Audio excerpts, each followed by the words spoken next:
আলোচনার পরেও অন্ধকার, চাকা কবে ঘুরবে? নিঃশব্দে অচল হয়ে পড়েছে দুর্গাপুর। তৃতীয় দিনেও পথ চলা থমকে দাঁড়িয়ে রয়েছে সারি সারি অটো, মিনিবাস। প্রশাসনিক বৈঠক চললেও জট কাটছে না কিছুতেই।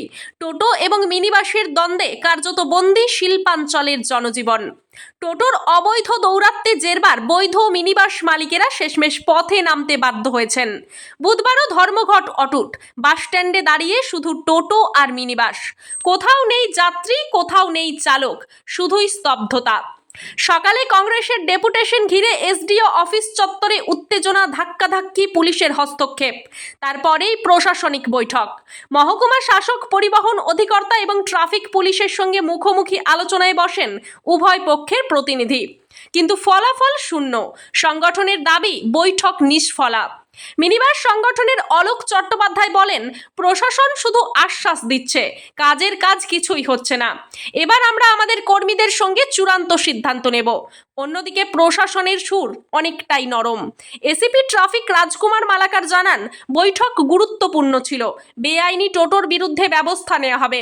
আমরা আশাবাদী বৃহস্পতিবার থেকে পরিষেবা শুরু হবে। আঞ্চলিক পরিবহন অধিকর্তা দেবাশিস ঘোষের কণ্ঠেও একই অনুরোধ। মানুষের দুর্ভোগ লাঘবে অনুরোধ করছি, ধর্মঘট প্রত্যাহার করুন। অভিযোগ খতিয়ে দেখে যথাযথ ব্যবস্থা নেওয়া হবে। তবে বাস কর্মচারীরা শুনবে তো? প্রশ্ন এখন সেটাই। শিল্পাঞ্চল দাঁড়িয়ে আছে এক অজানা প্রতীক্ষায়। পরের দিন সকালে আদেও ফিরবে তো চাকা ঘোড়ার শব্দ? কি হলো আজকে আলোচনায়, কি উঠে এলো? আলোচনা যেটা হয়েছে সেটা বেআইনি যে টোটো যারা চলছে তাদের এগেস্টে প্রশাসনের করণীয় কিছু নেই। কোথায় বাধ্যবাধকতা টোটোকে কেন? সেইটা প্রশাসনিক অধিকর্তা যারা আছেন এবং যারা আরটিও দপ্তরের অধিকর্তা আছে তারাই পরিষ্কারভাবে বলতে পারবেন যে এই যে অবৈধ টোটো দুর্গাপুর শহর জুড়ে চলছে তাদের বিরুদ্ধে আইনত কি ব্যবস্থা নেওয়া যেতে পারে সেটা একমাত্র প্রশাসন বলতে পারবে। এখন আমরা পুরোটাই অন্ধকারে। এখন কি সিদ্ধান্ত নিচ্ছেন আপনারা? আমরা দুর্গাপুরের আপামর জনসাধারণের কথা মাথায় রেখে আমরা প্রান্তিকায় যাচ্ছি। আমাদের বহু বাস মালিক এবং শ্রমিক সংগঠনের যারা ড্রাইভার হেল্পার যারা আছেন তারা ওনারা অপেক্ষা করছেন। আমরা যা বলার প্রান্তিকা মিনি বাস স্ট্যান্ডে গিয়ে আমাদের অভিমত ব্যক্ত আলোচনার মাধ্যমে। আলোচনা থেকে আমরা কোনো ফল পেলাম না। বিগত মোটামুটি 5-6 মাস ধরে যে আলোচনা হচ্ছে সেটাই হলো যে ওনাদের কাছে টোটো ধরার কোনো আইন বা প্রভিশন নেই। ওনাদের রিকোয়েস্ট আমরা অটো আর মিনি বাস আমরা চালু করে দেন, আমরা শুধু দেখছি।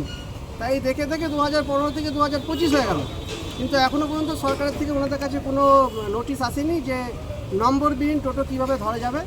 তা আমরা এই নিয়ে বহুত আক্রান্ত। আমরা জানালাম যে নম্বরবিহীন টোটো প্যাসেঞ্জার তুলছে, আমরা আটকালে পরে প্রশাসন আমাদেরকে সাহায্য করছে না। তো এটা কী হবে? এরও কোনো সদুত্তর ওনারা দিচ্ছেন না। এরাও বলতে পারছেন না যে না আপনারা বেআইনি যে প্যাসেঞ্জার ধরছেন তাকে আটকান, আমরা হেল্প করব, সেটাও বলতে পারছি। মানে এখন কি আপনারা চালু করছেন না বন্ধ থাকছে? আমরা আমাদের যারা অটো স্টাফ আছে তাদের সঙ্গে আমরা আলোচনা করব, আলোচনা করে আমরা সিদ্ধান্ত জানাতে পারবো। টোটোর কি কোনো বৈধতা আছে তাদের? না, কোনো বৈধতা নেই, তাদের নাম্বার প্লেটও নেই এবং তারা বেআইনিভাবে চলছে এবং যদি আটকানো হচ্ছে প্রশাসন তাদেরকে সাহায্য করবে। আপনারা তো বছরে একটা শুল্ক দিচ্ছেন। হ্যাঁ, বছরে ওরা কি শুল্ক দিচ্ছে? না, কোনো শুল্ক দিচ্ছে না। মানে চলছে মনে হয় এটা নিশ্চয়ই মদত আছে। লোকাল যেসব নেতৃত্ব রয়েছে, লোকাল যেসব লোক রয়েছে তাদের নেতৃত্বে চলছে। এমনকি এমনও অবস্থা হয়েছে কালকে আমাদের অটোওয়ালা বেআইনি টোটোকে ধরানোর জন্য সে এখন জেল খাটছে। তাকে এখন থানাতে কালকে রাত থেকে লকআপে আটকে রাখা হয়েছে, আজও এখনও পর্যন্ত ছাড়া হয়নি। সে টোটোওয়ালা এসে কমপ্লেন করে দিয়েছে আমার গাড়িতে প্যাসেঞ্জার ছিল, পেশেন্ট ছিল, আটকে দেওয়া হয়েছে।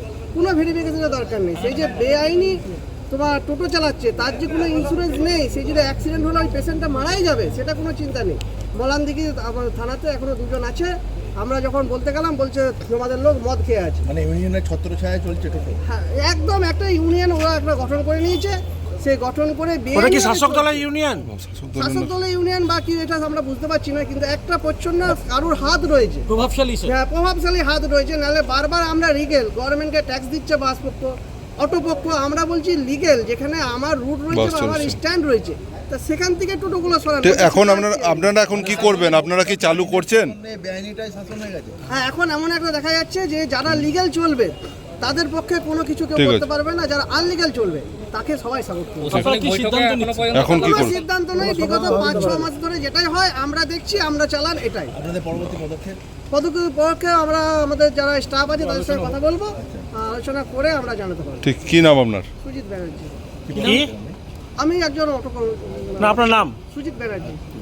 আলোচনা হয়েছে, সবাই ছিলেন, সদার্থকই আলোচনা হয়েছে। আমরা হোপফুল যে হয়তো আজকে না হোক কালকের মধ্যে হয়তো মিনি বাসের যে স্ট্রাইকটা চলছে সেটা হয়তো উঠে যাবে।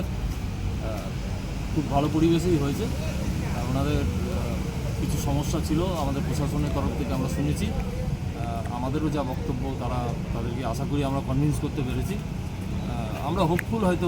কিন্তু ওরা তো দাবি করছে অটো চালকরা আর মিনি বাস চালকরা বা কর্মচারীরা যে বৈঠকে কিছুই কাজ হলো না, আমাদেরকে সেইভাবে সদর্থক কিছু উত্তর দিলেন না। কোনো ভূমিকা নিতে পারছে না। দেখুন, কিছু সমস্যা তো জটিলতা তো আছেই, যেটা হয়তো বাস্তব।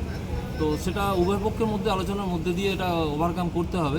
আমরাও ওনাদেরকে বুঝিয়েছি, ওনাদের অসুবিধার কথাগুলো বলেছেন।